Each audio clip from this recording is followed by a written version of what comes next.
విదేశాల్లో చదవాలనుకుంటున్నారా? అయితే విదేశ్ కన్సల్ట్ ని సంప్రదించండి. నమస్తే, నేను జర్నలిస్ట్ శ్రీనివాస్. ఈరోజు తెలంగాణ వార్తాపత్రికలో వచ్చిన వార్తలను విశ్లేషణ చేద్దాం. ముందుగా వెలుగు పేపర్లో వచ్చిన వార్తలు చూద్దాం. మరో ఘోరం జరిగేదాకా చూస్తూ ఉండాలన్నా కోలకత్తా డాక్టర్ రేపు మర్డర్ ఘటనపై సుప్రీంకోర్టు ఆగ్రహం. దేశవ్యాప్తంగా వైద్య రంగంలో మార్పు రావాల్సిందే. వైద్య సిబ్బందికి సేఫ్టీ లేకపోవడం వ్యవస్థ వైఫల్యమే. అందుకే మేము జోక్యం చేసుకుంటున్నాం.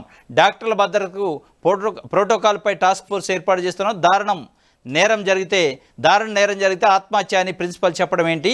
కేసులో పశ్చిమ బెంగాల్ సర్కారు పోలీసుల తీర్పైన సిజేఐ బెంచ్ సీరియస్ అయిందట. మరో ఘోరం జరిగేదాకా చూస్తూ ఊరుకోవాలని పశ్చిమ బెంగాల్ ప్రభుత్వాన్ని పోలీసుల్ని ఒక రకంగా వార్నింగ్ ఇచ్చింది సుప్రీంకోర్టు.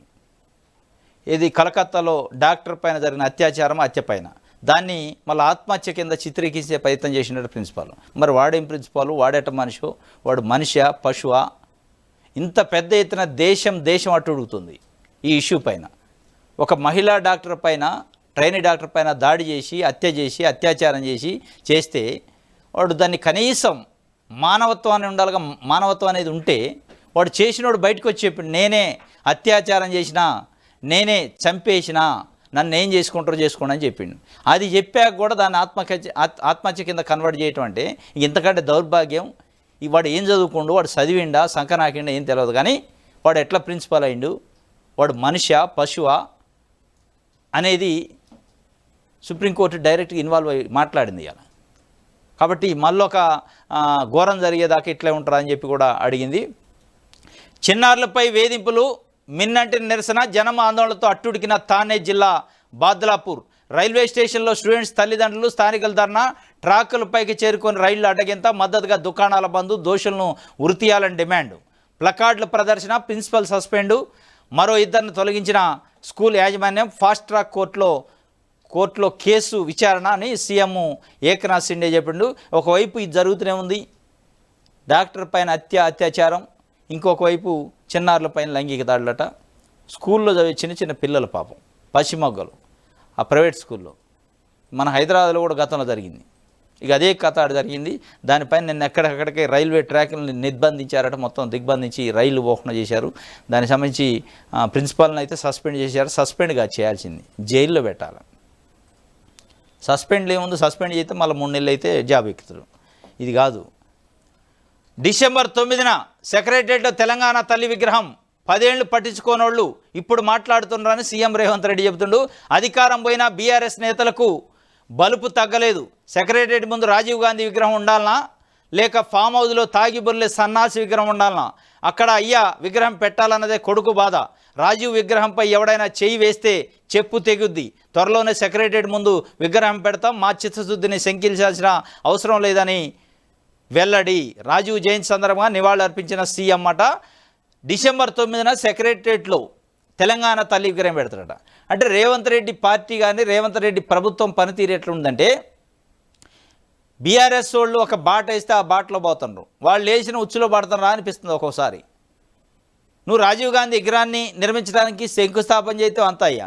మరి నిజంగానే మీకు చిత్తశుద్ధి ఉంటే, నిజంగానే తెలంగాణ తల్లి విగ్రహాన్ని మీకు పెట్టాలని ఉంటే, అయ్యాలనే రాజీవ్ గాంధీ విగ్రహానికి శంకుస్థాపన చేసిన రోజే సెక్రటరియట్లో తెలంగాణ తల్లి విగ్రహానికి కూడా శంకుస్థాపన చేసి ఉంటే ఇక మీకు ఈ పరిస్థితి గతి వచ్చి ఉండేది కాదు.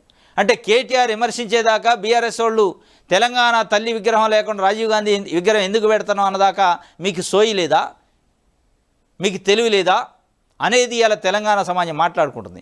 అంటే కేటీఆర్ బీఆర్ఎస్ పార్టీ చెప్తే తప్ప మీకు తెలివి లేదా అనేది ఇలా ఇది ఇట్లాంటి 1 కాదు 2 కాదు 4-5 సందర్భాలు ఎదురైనాయి.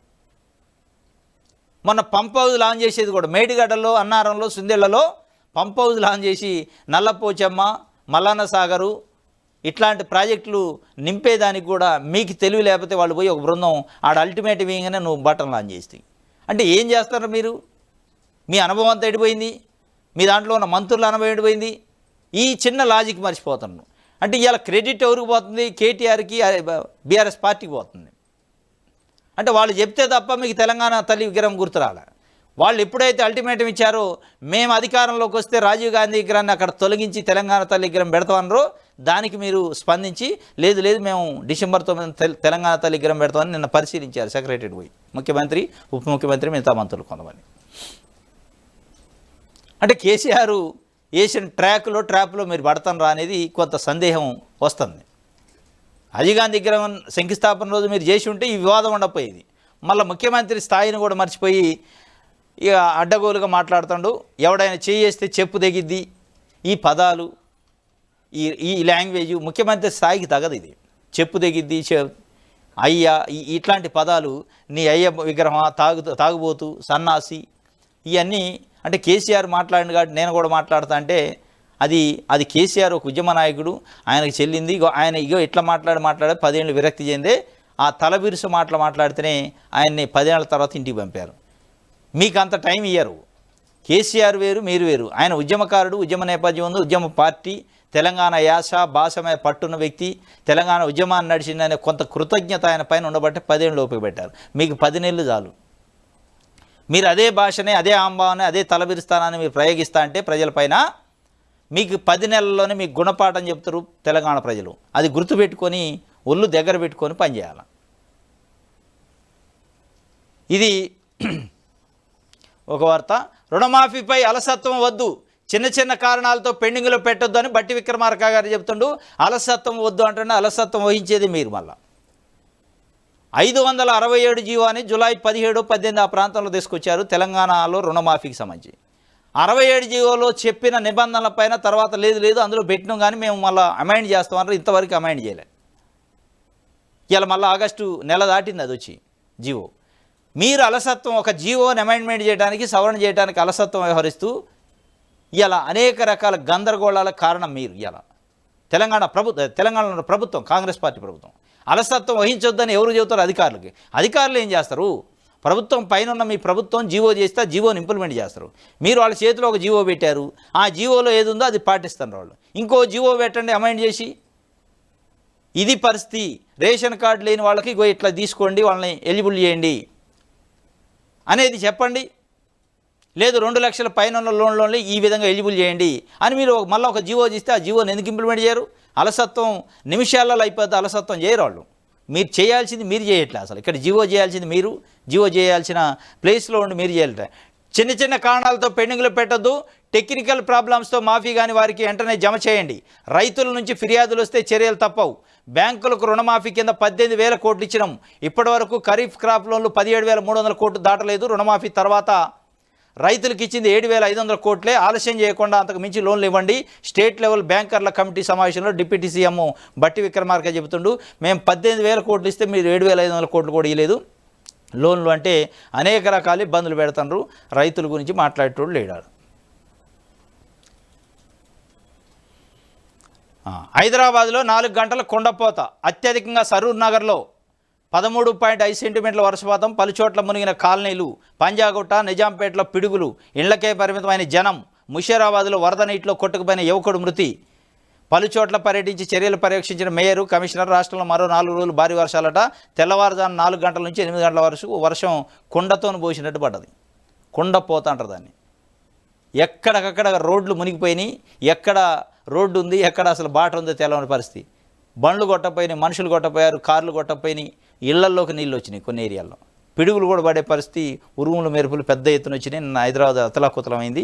ఇంకో 4-5 రోజులు ఉన్నాయట వర్షాలు.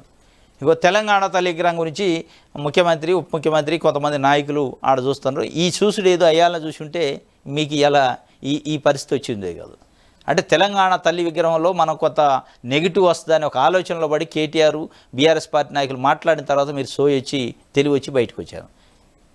మీరు ఈ సిచ్యువేషన్ వస్తుందని కనీసం గెస్ చేయలే. మీరు అక్కడ రాజీవ్ గాంధీ విగ్రహం పెడుతున్నప్పుడు అదే ప్యారలల్గా అదే డే అదే రోజు ఇక్కడ కూడా శంకుస్థాపన చేసి ఉంటే అసలు నోర్లు ఇవాళ లేచేయా బీఆర్ఎస్ పార్టీ నాయకులు? వాళ్ళకు ఒక ఛాన్స్ ఇచ్చారు, వాళ్ళకు ఒక పని కల్పించారు. మీరు వాళ్ళు మంచిగా దాన్ని క్యాచ్ చేసుకున్నారు. ఆ క్యాచ్ చేసుకున్నాక మీరు ఇప్పుడు అలర్ట్ అవుతున్నారు. ఇది వెలుగు పేపర్ సంబంధించి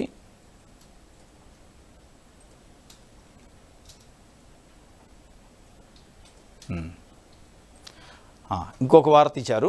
2 లక్షలకు పైగా ఉన్న రుణాల మాఫీకి గైడ్ లైన్స్ వస్తాయట. రైతులకు వెసులుబాటు కల్పించేందుకు సర్కారు యోచన. వారంలోగా స్పష్టత ఇవ్వనున్న వ్యవసాయ శాఖ. ఇప్పటి వరకు 2 లక్షల క్రాప్ లోన్ల మాఫీ ప్రక్రియ చేపట్టిన సర్కారు ఆపై ఉన్న పంట రుణాలపై మాఫీకి గైడ్ లైన్స్ సిద్ధం చేస్తుంది. మరో వారం రోజుల్లో 2 లక్షల పైగా ఉన్న పంట రుణాలపై స్పష్టత ఇచ్చేందుకు వ్యవసాయ శాఖ సమాయత్తమవుతున్నది. 2 లక్షల కంటే ఎక్కువ ఉన్న రుణాలను చెల్లించేందుకు గడువు పెట్టే యోచనలో ఉన్నది. నిర్ణయించిన 2 లక్షల కంటే ఎంత ఎక్కువ రుణం ఉన్నాయనే దాన్ని బట్టి కాలపరిమితి విధించి రైతులు బ్యాంకు అప్పులు చెల్లించుకునే వెసులుబాటు కల్పించనుంది. ఎక్కువ అమౌంట్ చెల్లించాల్సిన రైతులకు కొంత ఎక్కువ గడువు ఇచ్చే అవకాశం ఉందని కనిపిస్తుంది. కుటుంబం యూనిట్గా ఉండే ఈ రుణమాఫీలో కుటుంబ సభ్యుల్లో మహిళల లోన్లకే ఎక్కువ ప్రాధాన్యత ఇవ్వనున్నట్టు తెలుస్తుంది. రైతులను రుణముక్తులను చేసే దిశగా అడుగులట. 2 లక్షల లోపు రుణం ఉన్న రైతులను నుంచి వివరాలు సేకరిస్తారట. 2 లక్షలకు పైగా ఉన్న రుణమాఫీకి సంబంధించి స్పెషల్ గైడ్ లైన్స్ వస్తాయట. ఇది ఒక రకంగా రైతుల పాలిట శాపంగా మారింది. 2 లక్షల పైన రుణం ఉన్న రైతులు చాలా ఇబ్బందికరమైన పరిస్థితి, ఆందోళన చెందుతారు. అసలు మాకు మాఫీ అయిద్దా కాదా, ఈ లింక్ ఎందుకు పెట్టిండు, మిగతా పైన 2 లక్షల పైన ఉన్న అమౌంట్ను బ్యాంకు చెల్లిస్తేనే మేము ఇస్తామని ఈ లింకు ప్రభుత్వం ఎందుకు పెడుతుందో తెలవని అయోమయమైన పరిస్థితుల్లో, ఆందోళనకరమైన పరిస్థితుల్లో రైతులు ఉండరు. దానిపైన అయితే గైడ్ లైన్స్ వస్తాయట. మళ్ళీ గైడ్ లైన్స్ కూడా మరి రైతుకు ఫేవర్ వస్తాయా లేదా అనేది మళ్ళీ సందిగ్ధమే.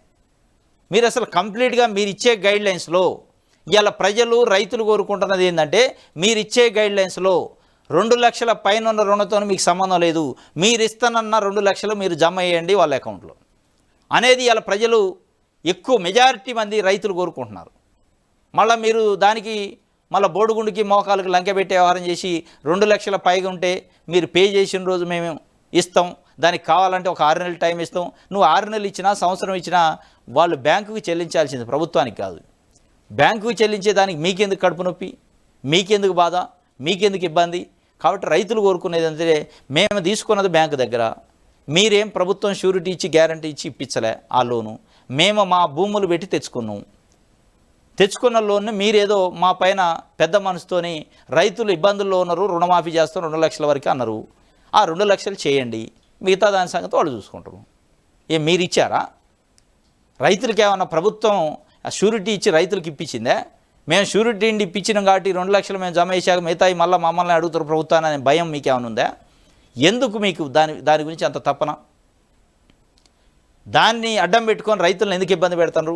అది ఒకసారి ప్రభుత్వం ఆలోచించాలి. 2 లక్షల వరకు మనం ఇచ్చినాం, వాళ్ళకి పైన ఉన్న లోనికి ప్రభుత్వానికి సంబంధం లేదు, మనం ఎక్కడ షూరిటీ ఇలే, మనకి ఇబ్బంది లేదు, అయిపోయాయి. మీరు వేయండి వాళ్ళ అకౌంట్లలో. వేసేస్తే వాళ్ళు మిగతా పేమెంట్ ఎప్పుడు చేసుకుంటారా, సంవత్సరాన్ని చేసుకుంటారా, ఉన్నోడు రేపే చేసుకుంటాడా, ఇంకో 2 నెలలు చేసుకుంటాడా, వాళ్ళకి కాదు వడ్డీ పడేది, మీకు కాదు కదా. మిమ్మల్ని లోడు వచ్చి బ్యాంక్ కూడా అడగదా, మీరు 2 లక్షలు జమ చేశారు మిగతా రైతుల లోన్ పరిస్థితి ఏందని మిమ్మల్ని ఏమైనా అడుగుతుండా? ఎవరన్నా అడుగుతారా? మీరు ఏమైనా షూరిటీ ఇచ్చారా? కాబట్టి దాన్ని మీరు ఇచ్చే గైడ్ లైన్స్లో అది ఉండాలి.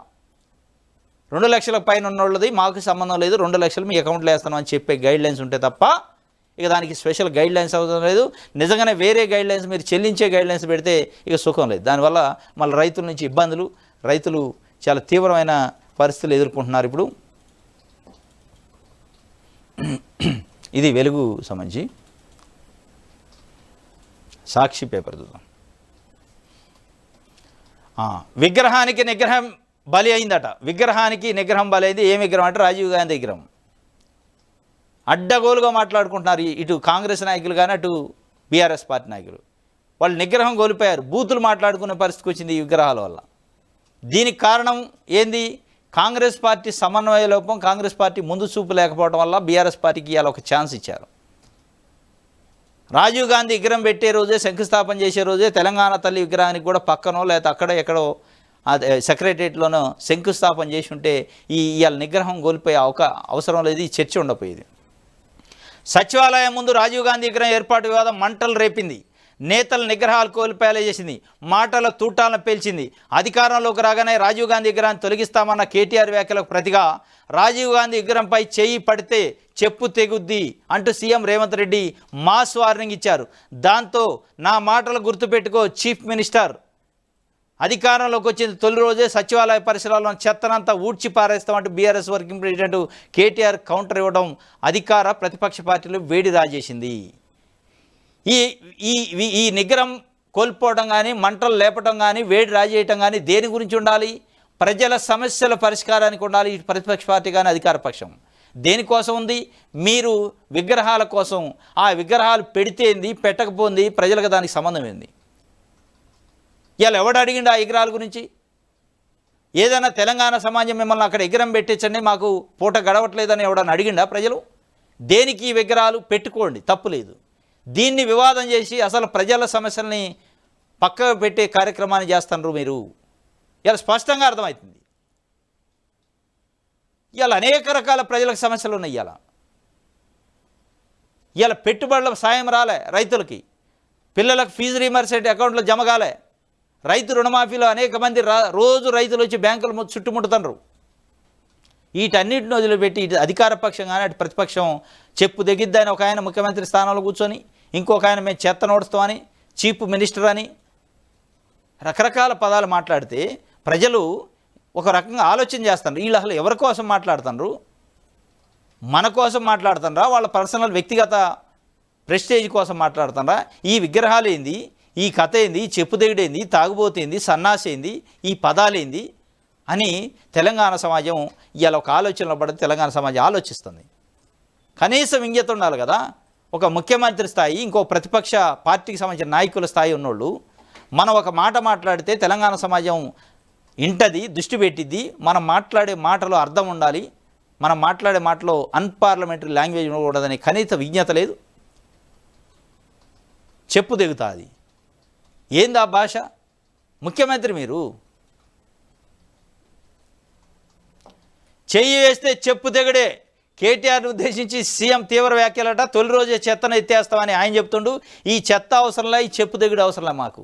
మాకు కావాల్సింది మా సమస్యల పరిష్కారం. ఇవాళ రైతులకు కావాల్సిన కరెంట్ ఇవ్వండి, రైతులకు కావాల్సిన నీళ్ళు ఇవ్వండి, పెట్టుబడి సాయం ఇవ్వండి, విద్యార్థులకు ఫీజు రీఎంబర్స్మెంట్ ఇవ్వండి, మీరు పెంచుతానన్న పెన్షన్లు 4,000కు పెంచండి, ఉచిత గ్యాస్ సిలిండర్ పైన మాట్లాడండి, ఇంధనం ఇళ్ల పైన మాట్లాడండి, ప్రాజెక్టుల పైన మాట్లాడండి. అది వదిలిపెట్టి ఈ పనికిరాని వాటి గురించి ఒక ఆయన చెప్పు దిగిద్దానా, ఇంకొక ఆయన చెత్త తొలగిస్తానా, ఇవన్నీ అవసరం లేని మాటలు. ఇగో మాకెందుకు మాఫీ కాలేదు, వీళ్ళ గురించి మాట్లాడేటోళ్ళు లేడు. మీరు పనికిరాని దాని గురించి చెప్పు దిగిద్దని ఒక ఆయన చెత్త తొలగిస్తారని మాట్లాడుకుంటున్నారు తప్ప ఈ రైతుల గురించి మాట్లాడండి మీరు. మాకెందుకు మాఫీ కాలేదు? తోటపల్లి ఇండియన్ బ్యాంకుకు ముట్టడించిన రైతులు, మెదక్లో తెల్లవారుజామున క్యూ లైన్లు, పురుగుల మందు తాగేందుకు ఎత్తించిన రైతు, మల్లాపూర్లో ఆమరణ దీక్షకు దిగిన మరో రైతు, మహారాష్ట్ర బ్యాంక్ ఎదుట ఆందోళనకు దిగిన ఎమ్మెల్యే పాయల్ శంకర్, మాకెందుకు రుణమాఫీ కాలేదు మోహప్రభు అని రోజు కొన్ని వేల మంది బ్యాంకుల చుట్టూ తిరుగుతుండ్రు. వీళ్ళ గురించి ప్రభుత్వం పట్టించుకోవట్లే, ప్రతిపక్షం కూడా మాట్లాడలే. వాళ్ళే స్వచ్ఛందంగా వచ్చి గొడవ చేస్తారు. పాపం వాళ్ళని పట్టించుకునే నాదుడు లేడు.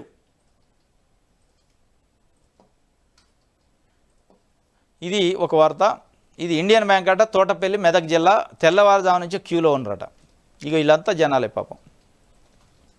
SBI bank, Indian bank, Maharashtra bank, దీనిపైన మాట్లాడే నాదుడు లేడు. దీనిపైన ప్రభుత్వానికి కూడా అసలు పట్టింపు లేదా అనిపిస్తుంది.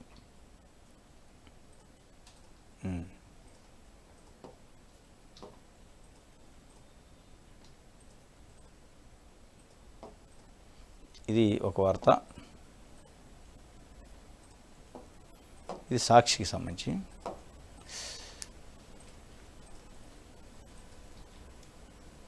ఈనాడు చూద్దాం. ఎఫ్ఐఆర్కు ఎందుకంత ఆలస్యమైంది? వైద్య విద్యార్థిని అత్యాచారం ఘటనపై బెంగాల్ ప్రభుత్వాన్ని నిలదీసిన సుప్రీంకోర్టు.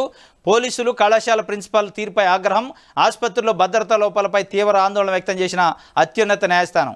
పని ప్రదేశాల్లో వైద్యులు, ఆరోగ్య సిబ్బందికి రక్షణపై జాతీయ టాస్క్ ఫోర్స్ ఏర్పాటు. సభ్యుల్లో వైద్య ప్రముఖులు doctor D Nageshwar Reddy, AIIMS director Srinivas ఉండట. మరో లైంగిక దాడి జరిగిందట, కలకలం. ఇది మహారాష్ట్రలో. ఇది జరుగుతూనే ఉన్నాయి. అసలు వాడు ఆ వైద్య కళాశాల ప్రిన్సిపల్ గాడు అంటే మాట్లాడాల్సి వస్తుంది, తప్పట్లే. ఎందుకంటే ఇది అత్యాచారం కాదు, హత్య కాదు, ఆత్మహత్య అని చిత్రీకరించే ప్రయత్నం చేసిండంటే ఇక మరొక అత్యాచారాలు, మరొక వేధింపులు జరగకపోతే ఏం జరుగుతాయి? ట్రైనీ డాక్టర్ని హత్య చేసి, అత్యాచారం చేసి వాడు బయటకు వచ్చి ఆ రక్తపు మరకలతోనే బయటకు వచ్చి ఏం చెప్పిండు? అది మీకు కళ్ళు కనపట్లే, కళ్ళు లేవు మీకు. నేనే చేసిన అత్యాచారం, దాని తర్వాత హత్య కూడా చేసిన, ఏం చేసుకుంటారో చేసుకోండి, ఉరేస్తారా అని అడిగిండు వాడు. వాడు డైరెక్ట్గా బయటకు వచ్చి మాట్లాడిండు. వాడి పైన ఎఫ్ఐఆర్ లేదు ఇంతవరకు పశ్చిమ బెంగాల్ ప్రభుత్వంలో. లేకపోగా అది హత్య కాదు, అత్యాచారం కాదు, ఆత్మహత్య అని చెప్తున్నారు. కనీసం చనిపోయిన ఆ లేడీ డాక్టర్కి ట్రైనీ డాక్టర్కి ఆత్మశాంతాన్ని ఉండాలిగా పాపం. దేశం అట్టు ఉడుకుతుంది. అయినా సిగ్గు శరమ అన్ని లజ్జ వదిలేసి అది హత్య కాదు ఆత్మహత్య అని చెప్తుండ్రంటే ఇక ఎంతకంటే దౌర్భాగ్యం ఉంటుందా? ఇప్పుడు ఆ ప్రిన్సిపాల్ గారిని పట్టకొచ్చి కండ కత్తి కొయ్యాలని కోసి ఏది అత్యాచారం ఏది హత్య అంటే ఏంది, ఆత్మహత్య అయితే ఏంది, అత్యాచారం అంటే ఏంది వాడిని కోసుకుంటాడు కదా, అప్పుడు తెలుస్తుంది కొడుకుకి. ఇదే ఇంత దారుణమా? ఎఫ్ఐఆర్కి ఎందుకు అంత ఆలస్యమని సుప్రీంకోర్టు డైరెక్ట్ స్వయాన దేశంలో అత్యున్నత న్యాయస్థానం అడిగితే కూడా చలనం లేదు, చురుకు లేదు. ఎందుకు లేదో తెలుసా? వీళ్ళు ఎక్కడికక్కడికి శిక్ష ఎట్టుండాలంటే చట్టం పరిధిలో ఉండొద్దు, ఇక ఎక్కడికక్కడ కొయ్యాల, కత్తులు పెట్టి కోసుకుంటూ మాట్లాడితే వీళ్ళకి ఆ భయం వస్తుంది. జ్వరాలతో విలవిల భారీగా పెరుగుతున్న డెంగ్యూ కేసులు హైదరాబాద్ చుట్టుపక్కలే అత్యధికం. పొంచి ఉన్న మలేరియా గన్య ముంపు వాతావరణ అధ్వాన పారిశుద్ధ్య పరిస్థితులే కారణమట. జ్వరాల కోసం ఎక్కడికక్కడ విలవిల అవుతున్న dengue, chikungunya, malaria, typhoid, viral fevers. Hospital పట్టట్లే, పట్టించుకున్నోడు లేడు. ఇక్కడ ముఖ్యమంత్రి నుండి నీ చెప్పు దిగిద్ది అని ఆయన నీ చెత్త అంతా తొలగిస్తానని ఈ తప్ప వీళ్ళ గురించి మాట్లాడేటోడు లేడు. ముఖ్యమంత్రి మంత్రులు ఏడ విగ్రహాలు పెట్టాలి, ఎక్కడ విగ్రహాలు తొలగించాలి, ఈ విగ్రహాల గురించి నిగ్రహాల గురిపై మాట్లాడుతున్నారు. మీరు మాట్లాడాల్సింది వీళ్ళ గురించి, మీరు చేయాల్సిన పని వీళ్ళ గురించి. ఇవాళ జ్వరాల పాలై డెంగ్యూలు, మలేరియాలు, టైఫాయిడ్ వచ్చి లక్షల ఖర్చు పెట్టుకొని ప్రైవేట్ హాస్పిటల్ని బాగు చేస్తారు. ఇవాళ ప్రజలు పాపం ఆందోళనలో ఉండరు, వాళ్ళని పట్టుకుని నాదులు లేడు.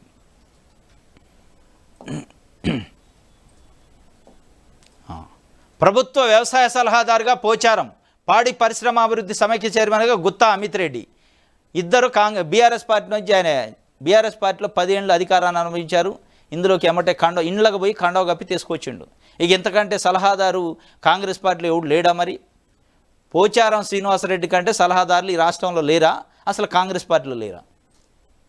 ఇక ఇంటికి పోయి కండవ కప్పి తీసుకొచ్చి 10 ఏళ్ళు ఏ కాంగ్రెస్ పార్టీ కార్యకర్తల మీద అయితే అక్రమ కేసులు బనాయించి బాన్సువాడలో అనేక రకాల ఇబ్బందులు పెట్టి వాళ్ళ ఆస్తులను ధ్వంసం చేసి వాళ్ళ ప్రాణాల మీదకి తెచ్చి వాళ్ళని ఇబ్బందులకు గురి చేసిన వ్యక్తికి తీసుకొచ్చి మీరు ఇలా ప్రభుత్వ సలహాదారట వ్యవసాయానికి. నువ్వే చెప్పిన ఇదే ముఖ్యమంత్రి రేవంత్ రెడ్డి గారు ఏం తెలుసు పోచారం శ్రీనివాసరెడ్డి నీ పంచకట్టే మా గ్రహచారం అన్నావు. నువ్వు పంచగట్టి మోసం చేస్తున్నావు రైతుగా. నువ్వు రైతువే కాదు, నీకు వ్యవసాయానికి సంబంధం లేదు. పంచగట్టినోడంతా వ్యవసాయదారుడు అవుతాడా, రైతు అవుతాడా అని చెప్పి నువ్వు మరి అదే పంచగట్టినోడిని అదే మోసకారిని తీసుకొచ్చి వాళ్ళ రైతు సలహాదారని ప్రభుత్వానికి ప్రజలకు సంబంధించిన సొమ్ముని ఒక నెలకి ఒక 4-5 లక్షలు ఆయనకి బెనిఫిట్ ఇచ్చి ఒక కారు ఇచ్చి క్యాబినెట్ హోదా ఇచ్చినావు. అంటే ఏంది రాజకీయ నాయకుల యొక్క మాటలు, వాళ్ళ మతలబ్బు, ఎప్పుడు ఏం మాట్లాడదు. విమర్శించిన వ్యక్తిని ఇంటికి పోయి కండ కప్పి తీసుకొచ్చి నీదేం పోయింది? ప్రజల సొమ్ము నెలకు ఒక 4-5 లక్షలు ఆయనకి కట్టబెడుతున్నావు. ఇవాళ ఆయన ఏం సలహాలు ఇస్తాడు, నువ్వేం తీసుకుంటావు? ఆయన మోసకారి అంటివి, ఆయన పంచకట్టే గ్రహచారం అంటివి, ఇవన్నీ ఉన్నాయని నీకేం సలహాలు ఇస్తాడు, నువ్వేం తీసుకుంటావు? ఏం సలహాలు ఇచ్చేది ఆయన? ఇంకొక ఆయన ఇప్పుడు మండలి చైర్మన్ కూడా బీఆర్ఎస్ పార్టీ ప్యానల్తోనే, వాళ్ళ కొడుకు అమిత్ రెడ్డి ఆయన తీసుకొచ్చి పాడి పరిశ్రమ అభివృద్ధి సమైక్యట కార్పొరేషన్ చైర్మన్ ఇచ్చిండు. ఈ మదర్ డైరీలో వీళ్ళ కుటుంబం ఎప్పుడు ప్రాతినిధ్యం ఉంటుంది. మొత్తానికి దాని మీద మళ్ళీ పట్టు కోసం వాళ్ళకు ఒక అవకాశం ఇచ్చింది. అంటే కాంగ్రెస్ పార్టీ పైన ఉక్కుపాదం మోది కాంగ్రెస్ పార్టీని వేధించిన నాయకుల్ని, కార్యకర్తలను వేధించిన నాయకులను తీసుకొచ్చి మీరు ఆరతపళ్ళాలు ఇచ్చి వాళ్ళకి పదవులు ఇస్తే మరి కాంగ్రెస్ పార్టీ కోసం పనిచేసిన కార్యకర్తల ఆత్మాభిమానం, ఆత్మగౌరవాన్ని ఏం చేస్తున్నట్టు మీరు? అంటే వాళ్ళ ఆత్మగౌరవంతోనే మీకు సంబంధం లేదు, మీకున్న వ్యక్తిగత లాభాలు, మీకున్న వ్యవహారాలతోనే మీకు సంబంధం.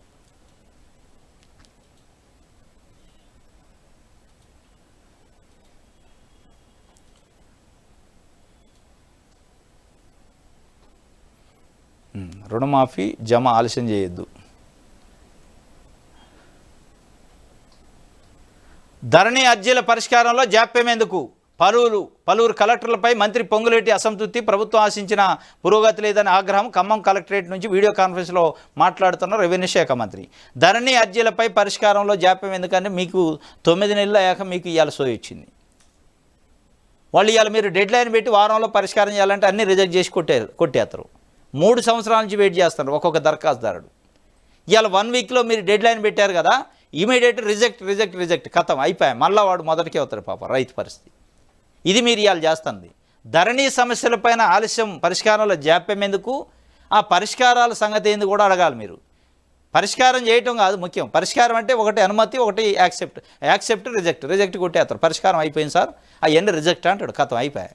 మీకేంది సంఖ్య తెలవాలి. 3 లక్షల దరఖాస్తులు వచ్చినాయి, అన్ని క్లోజ్ చేసినాయి, ఇది చెప్పుకుంటారు మీరు. కానీ రైతు సమస్య అక్కడే ఉంటుంది. కాబట్టి ప్రభుత్వం సీరియస్నెస్ లేదు, జాప్యం ఎందుకంటే మీ అలసత్వమే జాప్యానికి కారణం. ఇది ఈనాడుకు సంబంధించి. ఆంధ్రజ్యోతి చూద్దాం.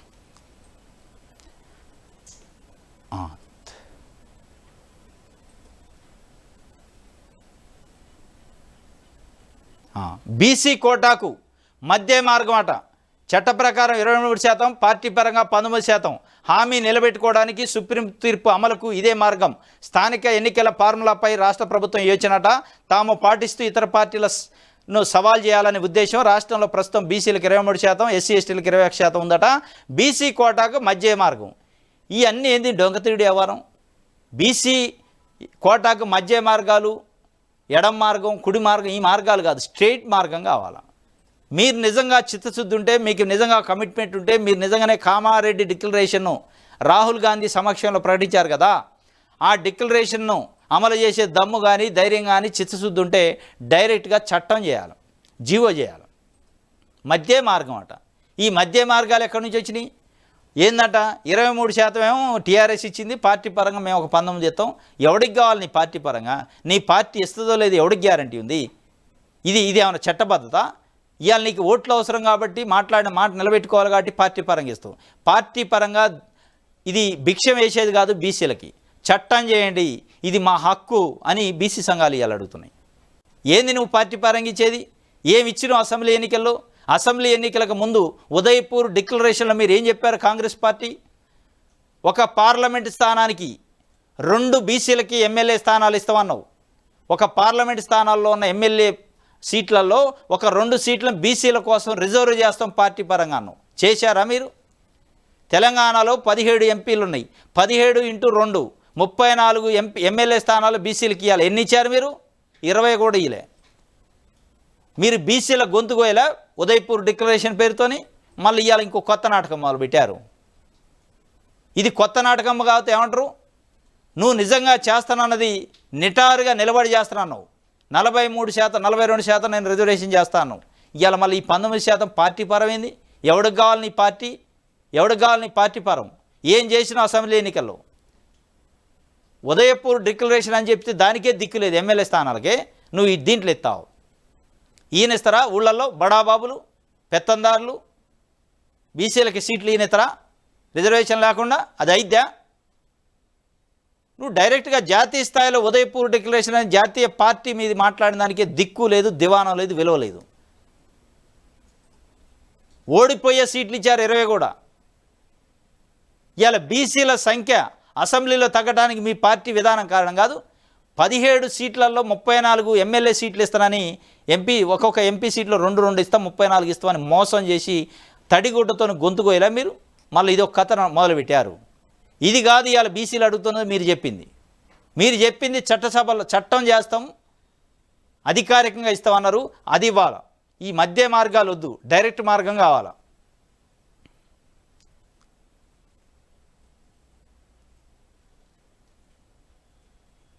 ఇది ఒక వార్త.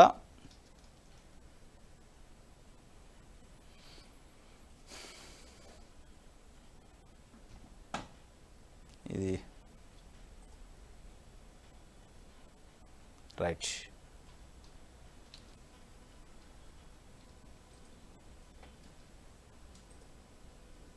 దిశ పేపర్ చూద్దాం. మీ అయ్యా విగ్రహాన్ని పెడతావా? సచివాలయం ముందు దొంగలకు తాగుబోతులకు స్థానం లేదు. ఎవడు చెప్పిండు వాళ్ళ అయ్యేది పెడతానని? తెలంగాణ తల్లి విగ్రహం అన్నారు. అది మీకు తెలుసు, వాళ్ళకి తెలుసు. అది ఉలిక్కిపడి నువ్వు ఎమ్మటే సెక్రటరీకి పోయి సెక్రటరీలో ఎక్కడ విగ్రహం పెట్టాలని చూసి వాళ్ళ అయ్యే విగ్రహం పెడతానని ఆయన చెప్పలేదు కదా. నువ్వు దాన్ని ఇంకోటి ఏదో తాగుబోతు, సన్నాసి, ఇవన్నీ ఎందుకు ఉట్టి పదాలు, పనికిరాని మాటలు చెప్పడం తప్ప. మీ అయ్యగారం పెడతావా? సచివాలయం ముందు దొంగలకు తాగుబోతులకు స్థానం లేదట. దొంగలకు తాగుబోతులకు స్థానం ఇవ్వాలని ఎవడు అంటలే. తెలంగాణ తల్లి విగ్రహం పెట్టాలని వాళ్ళు అంటున్నారు. వాళ్ళు అన్నదాకా నీకు సోయి రాక నిన్న సోయి వచ్చి తెలంగాణ సచివాలయంలో ప్లేస్ చూశారు. ఆ సోయి ఏదో రాజీవ్ గాంధీ విగ్రహం శంకుస్థాపన రోజు పెట్టుంటే ఇక ఈ మాటలు ఈ తోటాలు అవసరం లేకుండా ప్రజల సమస్యలపైన కాన్సన్ట్రేషన్ చేయడానికి అవకాశం ఉండేది. అది వదిలేశారు మీరు.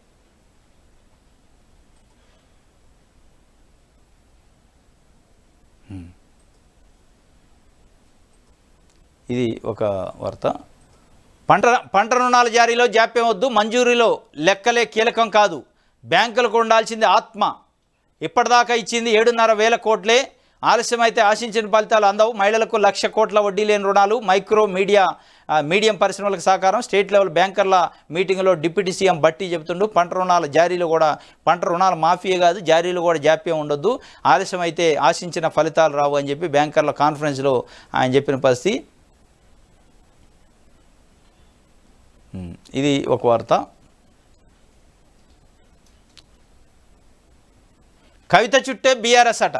కోర్టులో కేసు విచారణకు వచ్చిందంటే ఢిల్లీకి నేతలు. మొన్న కేటీఆర్, హరీష్ రావు, తాజాగా మాజీ మంత్రులు, ఎమ్మెల్యేలు. ఎమ్మెల్సీకి బెయిల్ వచ్చిన తర్వాతే కేసీఆర్ జనంలోకి. కవిత కేంద్రంగా రాజకీయాలు చేయాలని ప్లాను. స్థానిక ఎన్నికల్లోనూ ప్రచారాస్త్రంగా కవిత ఎపిసోడ్. అందుకోసం ప్రణాళికలు రూపొందిస్తున్న పార్టీ. కవిత చుట్టే బీఆర్ఎస్ అట. ఏంది, కోర్టులో కేసు విచారణ వచ్చిందంటే ఎవరో ఒకళ్ళు ఢిల్లీ పోతారు, పోవచ్చు, వాళ్ళ పార్టీ కాబట్టి పోతే పోయారులే. కానీ ఏంటంటే కవిత కేంద్రంగా రాజకీయాలు చేయాలట. కవిత కేంద్రంగా చేస్తే ఇంకా వచ్చిన సీట్లు కూడా రావు. ఇక ఉన్న సున్నా అవుతారు మీరు. ఆమె పోయిందే జైలుకి లిక్కర్ స్కామ్లోనే. మళ్ళీ ఆమె చుట్టూ ఏంది రాజకీయం చేసేది? ఆమెను అడ్డం పెట్టుకొని రాజకీయాల్లోకి పోతాడు స్థానిక సంస్థలు. ఎవడన్నా జాలి చూపిస్తుండా? కవిత జైలుకు పోయి దాదాపు 4-5 నెలలు అయింది. ఎవడన్నా దాని గురించి మాట్లాడుకుంటున్నా? ఆ కేసు గురించి కానీ, ఆ వ్యవహారం గురించి? ఆమె గురించి మాట్లాడితే ఓట్లు పడతాయి. ఆమె గురించి మాట్లాడితే ఓట్లు పడవు. ఆమె పోయిన నేపథ్యం ఏంది, ఆమె పోయిన కథ ఏంది, ఆమె పైన సింపతి ఏ మేరకు ఉందనేది చూసుకోవాలి తప్ప ఆమె బయటకు వచ్చిన తర్వాత కేసీఆర్ బయటకు వస్తారట. బయటకు వచ్చి బిడ్డను పట్టపై ఇగో నా బిడ్డని జైల్లో పెట్టారు, ఓట్లు ఏంటంటే ఎవడేతడు? నీ బిడ్డని జైల్లో పెట్టారంటే ఏం తప్పు చేసిందో పెట్టారంటారు జనాలు. అది వేరే లీగల్ ఫైట్ చేసుకోవాలి. తప్పు చేసిందా, ఉప్పు చేసిందా, రైటా, కరెక్టా, అది అక్రమ కేసు అనేది మీరు లీగల్గా చూసుకోవాలి. రాజకీయానికి, ప్రజల సమస్యలకి దానికి సంబంధం లేదు. మీరు ఇలా ప్రజల సమస్యలు అనేకం ఉన్నాయి, దానిపైన ఫైట్ చేయాలి. కేసీఆర్ బయటికి రావాలి. కవిత బెయిలు విచారణ 27కు వాయిదా పడ్డదట. బెయిలు రేపా మాపా అంటున్నారు, కానీ బయటకు వచ్చే పరిస్థితి లేదు.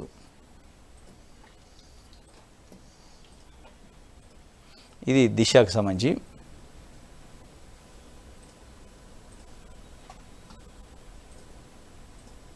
నమస్తే తెలంగాణలో. బడి పిల్లల ముందు బజారు భాష. స్థాయిని మరిచి సీఎం రేవంత్ చిల్లర మాటలు. కేసీఆర్పై అసభ్య వ్యాఖ్యలు చేసిన తెలంగాణ తల్లి విగ్రహం పెట్టాలన్నందుకు కేసీఆర్ చావు కోరిన ముఖ్యమంత్రి. సచివాలయంలో తెలంగాణ తల్లి విగ్రహం పెడతాం. సీఎం రేవంత్ రెడ్డి హడావుడి ప్రకటన. గంటల్లోనే 2 సార్లు స్థల పరిశీలన. తెలుగు తల్లి విగ్రహం ఉన్న చోట రాజీవ్ గాంధీ విగ్రహమే పెడతామని మగ్గుపట్టు. ఇది మొత్తానికైతే బీఆర్ఎస్ వాళ్ళు వేసిన బాటలోకి రేవంత్ రెడ్డి వచ్చిండు. హడావుడిగా తెలంగాణ తల్లి విగ్రహం పెడతాం మేము ఎట్టి పరిస్థితులు అని చెప్పి చెబుతుండట. ఈ బజారు భాష మాట్లాడినట. బడి పిల్లల ముందే చిల్లర, సన్నాసి, తాగుబోతూ, చెప్పుతోని కొడతా ఈ పదాలని మాట్లాడిండు అని చెప్పి ఇది ఒక వార్తని ఇచ్చారు. వాస్తవంగా ఆయన స్థాయికి మించి, అంటే స్థాయికి తగ్గ మాటలు మాట్లాడలే. రుణభంగం, రణరంగం. రైతన్నల నిరసనలో అధికారుల నిలదీయడంతో దద్దరిల్లిన తెలంగాణ.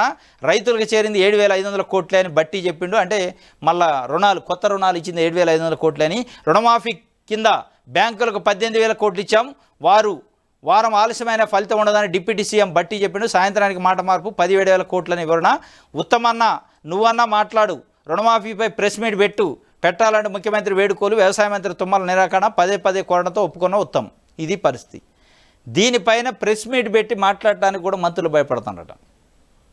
సోయానా దీనికి సంబంధించిన వ్యవసాయ శాఖ మంత్రి ప్రెస్ మీట్ పెట్టి ఏం చెప్పమంటే రేవంత్ రెడ్డి అడిగితే ప్రెస్ మీట్ పెట్టి వివరించండి అంటే నేను వివరించలేను, ఏమని చెప్పాను, అసలు ఎట్లా దాన్ని కౌంటర్ ఇవ్వాలని అర్థం కాని పరిస్థితుల్లో అంత సీనియర్ మంత్రి. అంటే గందరగోళమైన పరిస్థితి. గ్రామాల్లో చీదరించుకుంటున్నారు. కాంగ్రెస్ పార్టీ ఈ రుణమాఫీ వ్యవహారం పైన తిడుతున్నారు. దానికి ఎట్లా కౌంటరు? మీరు ఏదైనా కూర్చొని ఆలోచించి జీవో చేస్తే తప్ప నేనైతే దాని మీద ప్రెస్ మీట్ పెట్టినాను కరాఖండగా చెప్పిండు. ప్రభుత్వం పాలసీ తీసుకోకుండా ప్రెస్ మీట్లు పెడితే ఏమవుద్ది? ఆయన చాలా ప్రెస్ మీట్ పెట్టిండు. ఎన్ని ప్రెస్ మీట్లు అని పెడతారు? ప్రభుత్వం వైపు నుంచి క్లారిటీ లేకుండా ప్రెస్ మీట్లతోని సాటిస్ఫై గారు ప్రజలు, అధికారులకి క్లియర్ గైడ్లైన్స్ ఇవ్వాలి. అది ఇవ్వకుండా ప్రెస్ మీట్లు పెట్టని వేడుకుంటే తుమ్మల నాగేశ్వరరావు గారు నాకు కుదరదు నేను పెట్టలేను అని చెప్పిండట.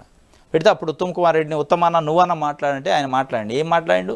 ఇంకా 17,13,000 మంది రైతులకు రుణమాఫీ కాలేదు, ఇంకా చేయాల్సింది అంటాడు. మరి ఆ 17,13,000 మందికి ఎందుకు చేయట్లేదు, ఎప్పుడు చేస్తారు అనేది కదా ప్రజలు అడిగేది. ఇది మొత్తానికైతే కాంగ్రెస్ పార్టీ రుణమాఫీ విషయంలో కొంత నెగిటివ్ మూట కట్టుకుంది, వ్యతిరేకతను మూట కట్టుకుంది. అయినాయి రుణాలు మాఫీ, కానీ ఆ మేరకు వాళ్ళు ఏ స్థాయిలో మాఫీ చేశారో ఆ స్థాయిలో వాళ్ళకి ప్రచారం జరగలేదు. పాజిటివ్ ప్రచారం కంటే నెగిటివ్ ప్రచారం ఎక్కువ జరిగింది. ఎందుకంటే ప్రభుత్వంలో సమన్వయ లోపం. ప్రభుత్వం దఫల వారిగా ఎప్పుడు ఎట్లా వ్యవహరించాలి, దేనిపైన ఎట్లా యాక్షన్ తీసుకోవాలో అది గాలికి వదిలేశారు. అది అట్లే కంటిన్యూ అవుతుంది, ఆ గొడవ అట్లా అవుతుంది, దాన్ని పరిష్కరించే వ్యవహారం లేదు. డిఎస్సిపై సర్కారు ఆరా, ప్రశ్నల పునరావృతం కావడంపై విచారణ, బాధ్యులు ఎవరో తేలితే చర్యలు తీసుకునే ఛాన్సు, ప్రాథమిక కీపై 28,000కు పైగా అభ్యంతరాలు, పేపర్ లీక్ ప్రశ్నే ఉత్పన్నం కాదన్న విద్యాశాఖ. డిఎస్సి పైన నిన్న ఏదో పేపర్ లీక్ అయిందని నమస్తే తెలంగాణ ఒక వార్త రాసింది. దానిపైన ప్రభుత్వం ఆరాధిస్తుందట. డిఎస్సి పేపర్ లీక్ అనే ప్రశ్నే ఉండదు, అది ఒట్టిదే అని చెప్పి చెబుతుండ్రు. ఇది ఒక వార్త నమస్తే తెలంగాణకు సంబంధించి.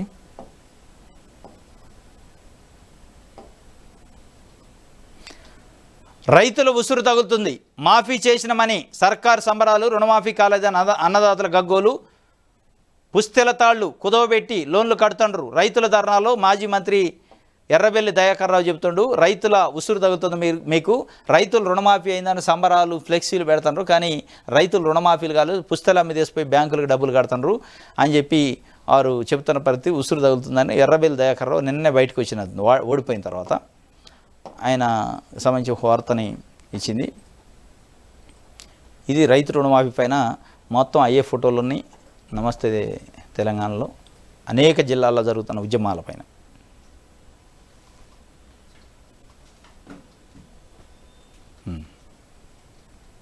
విగ్రహం తీసేస్తారా, తాగుబోతుల విగ్రహం పెడతారా, త్యాగదనులదా?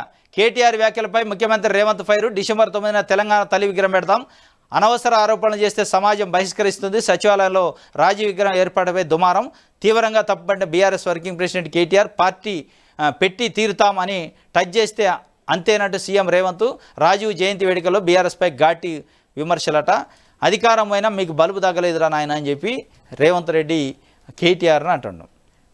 ఇది ఈ తాగుబోతులు సన్నాసులు విగ్రహం పెడతారా అంటుండే, ఆ తాగుబోతులు కానీ సన్నాసుల గురించి అసలు లేదు. ఆయన అన్నది తెలంగాణ తల్లి విగ్రహం, అది వాళ్ళకి సోయి ఇచ్చింది. ముఖ్యమంత్రికి కూడా వెంటనే అలర్ట్ అయ్యి తెలంగాణ తల్లి విగ్రహం ఎక్కడ పెట్టాలని పోయి హడావుడిగా పరిశీలించిండు. ప్రభుత్వ భూముల్లో అక్రమ నిర్మాణాలు, సర్కారు భూముల్లో యథేచ్ఛగా నిర్మాణాలు చేపడుతున్న భూ అక్రమదారుడు ఎం రోహిత్ రెడ్డి, ముడుపులు తీసుకొని అనుమతులు ఇచ్చిన అప్పటి city planner, AP land act encroachment 111 of 1905 ప్రకారం చర్యలు ఉంటాయని ఎంఆర్ఓ వార్నింగ్, ఎఫ్ఐఆర్ నమోదైన చర్యలు చేపట్టిన పోలీసులు, రెవెన్యూ శాఖ. గవర్నమెంట్ భూమిని కాపాడలేని ఉప్పల్ తహసీల్దారు, అవినీతికి పాల్పడ్డ రెవెన్యూ జీహెచ్ఎంసీ అధికారులపై చర్యలు డిమాండు. సర్కారు భూమిని ఎన్క్రోచ్మెంట్ చేసినందుకు నోటీసులు ఇచ్చిన ఎంఆర్ఓ గౌతమ్ కుమార్, సర్కారు భూమిని వచ్చి రోహిత్ రెడ్డి అన్నట్టు ఎంకరేజ్ చేస్తారు, దానికి మీరు పర్మిషన్లు ఇస్తారు, ఆడ బిల్డింగ్లు కడుతున్నాడు, వాడు మళ్ళీ ప్రజలకు అమ్ముతారు, మీరు వచ్చి హైడ్రా పేరుతో కోరుస్తారు. ఇది ఇలా ప్రభుత్వంలో జరుగుతున్న వ్యవహారం. మీరే స్వయంగా చెబుతున్నారు, ముడుపులు తీసుకొని అనుమతులు ఇచ్చిన అప్పటి సిటీ ప్లానరు, మరి వాడు ఎడిపోయిండు, వాడిని కాదు మీరు అరెస్ట్ చేయాల్సింది. మళ్ళీ నోటీసులు ఇస్తున్నారు, చల్లగా ప్రేమ లేఖలు రాస్తారు నోటీసుల రూపంలో రాసి, నువ్వు సమాధానం చెప్పంటే ఏం చెప్తున్నాడు? వాడు ఆల్రెడీ అపార్ట్మెంట్లు కట్టుకుంటాడు, అమ్మేస్తాడు, ఊరుకోకడక అమ్ముతాడు, వీడు మంచిగా డబ్బులు మూట కట్టుకుంటే వెళ్ళిపోయాయి, వీళ్ళు వచ్చి హైడ్రా పేరుతో బుల్డోజర్లు తీసిపోయి ఆ బిల్డింగ్ను కూలుస్తున్నారు. మరి కొన్నోడు తప్ప, అమ్మినోడు తప్ప, సిటీ ప్లానర్ తప్ప, అనుమతి ఇచ్చినోడు తప్ప. జిహెచ్ఎంసీ సిటీ ప్లానర్ వీళ్ళందరూ అనుమతిస్తే ఆ అనుమతులు చూసి కొనుక్కోనరు. మీరు ఇవాళ గవర్నమెంట్ ప్లేస్లో ఉంది కూలుస్తాం అంటున్నారు. ఇది ఇవాళ ఉప్పల్లోనట. ఇది ఉప్పల్ తహసీల్దారు ఎఫ్ఐఆర్ చేశారట, దానిపైన చర్యలు కూడా తీసుకోవడానికి ఎవడు ముందుకు రావట్లేదు ఎఫ్ఐఆర్ అయినప్పటికీ. పనికొస్తాడు అనుకుంటే పరేషాన్ చేయబట్టే, దానం దాదాగిరితో ఇబ్బందుల్లో కాంగ్రెస్, భూ ఆక్రమణలో అధికారులకు బెదిరింపులు, వరుస వివాదాలతో అధికార పార్టీకి తలనొప్పులు, ప్రభుత్వానికి వ్యతిరేకంగా ఇతర పార్టీలతో మీటింగు, హైడ్రా కమిషనర్ తొలగింపై ఒత్తిడి చేద్దామంటూ ఎంఐఎం నేతలకు ప్రతిపాదనలట. పనికి వస్తాడు అనుకుంటే పరేషాన్ చేయబట్టిండట దానం నాగేంద్ర. మీరు పనికి వస్తాడని ఇంటికి పోయి కండవ కప్పించడంతో ఆగకుండా మళ్ళీ బీఆర్ఎస్ పార్టీ నుంచి గెలిచిన ఎమ్మెల్యేకి కాంగ్రెస్ పార్టీ బీఫామ్ ఇచ్చి సికింద్రాబాద్ ఎంపీ నిలబెడితే ఇలా ఏం చేస్తాడు? పరేషాన్ చేస్తుండో కాంగ్రెస్ పార్టీ ప్రభుత్వానికి లేని తలనొప్పులు తీసుకుతున్నాడు. అసెంబ్లీలో బజారు భాష మాట్లాడిండు, రౌడీల భాష, ఆకు రౌడీల భాష మాట్లాడిండు. దాంతో రాష్ట్రంలో ఉన్న ప్రజల ముందు పరువు పోయింది కాంగ్రెస్ పార్టీది. మళ్ళీ ఇవాళ కొత్త నాటకం మొదలుపెట్టిండు, హైడ్రాను రద్దు చేయాలని వేరే పార్టీ నాయకులతో మీటింగ్లు పెడుతుండు. ఈ హైడ్రా కమిషనర్ రంగనాథ్ని డైరెక్ట్గా బెదిరించే పరిస్థితికి వచ్చింది. కానరాని చర్యలు. సంగారెడ్డి జిల్లా అమీన్పూర్లో సర్వే నెంబర్ 462లో సర్కారు భూమి కబ్జా. సంగారెడ్డి జిల్లా కలెక్టర్ ఆదేశాలు కూడా బేఖాతరట. అక్రమార్కులకు కొమ్ము కాస్తున్న తహసీల్దారు, ఆదాబ్ కథనంపై స్పందించిన యంత్రాంగం, సర్వే చేసి అక్రమమని తేల్చిన అధికారులు. అయినా బహుళ అంతస్తుల నిర్మాణాలు పట్టించుకొని హైడ్రా కమిషనర్ రంగనాథ్ ఎందుకు పట్టించుకుంటాడు? కానరాని చర్యలు అంటే ఎక్కడది? సంగారెడ్డి జిల్లా అమీన్పూర్ అంటే పటాన్చెరు కాన్స్టిట్యున్సీ. పటాన్చెరు ఎమ్మెల్యే ఎవరు ఇప్పుడు? బీఆర్ఎస్ పార్టీ నుంచి గెలిచి కాంగ్రెస్ పార్టీ ముఖ్యమంత్రి కండవ కప్పి తీసుకొచ్చుకోండు. ఆయనకి ఇష్టమైన నాయకుడు ఆయన. కబ్జాలు చేసేటోళ్ళు అంటే ఇష్టం అన్నట్టు. వాడు అవసరమా వీళ్ళకి కాంగ్రెస్ పార్టీకి? ఇలా కబ్జా కోరు అని బీఆర్ఎస్ పార్టీ పైన కాంగ్రెస్ పార్టీ నాయకులు అక్కడ దశాబ్ద కాలంగా ఉద్యమాలు చేశారు. వాడిని పట్టుకొచ్చి మీరు ఇవాళ జాయిన్ చేసుకుంటే ఎక్కడి నుంచి ఉంటాయి చర్యలు? ఎందుకుంటాయి చర్యలు? ఇది అలా జరుగుతుంది. అమీన్పూర్లో అంటే చర్యలు లేవు, మనులు లేవు. కలెక్టర్ ఆదేశాలు కూడా బేఖాతరు చేస్తారు. కలెక్టర్ ఆదేశాలు బేఖాతరే చేస్తారు. ముఖ్యమంత్రి కండవ కలెక్టర్ ఏం లెక్క ఉంటుంది వాళ్ళకి? ఇది అలా ఆదాబ్ హైదరాబాద్ సంబంధించి. ఇది ఈరోజు తెలంగాణ వార్తాపత్రికలో వచ్చిన వార్తలకు సంబంధించిన విశ్లేషణ. రేపు తాజా వార్తలతో తిరిగి కలుసుకుందాం. Thank you.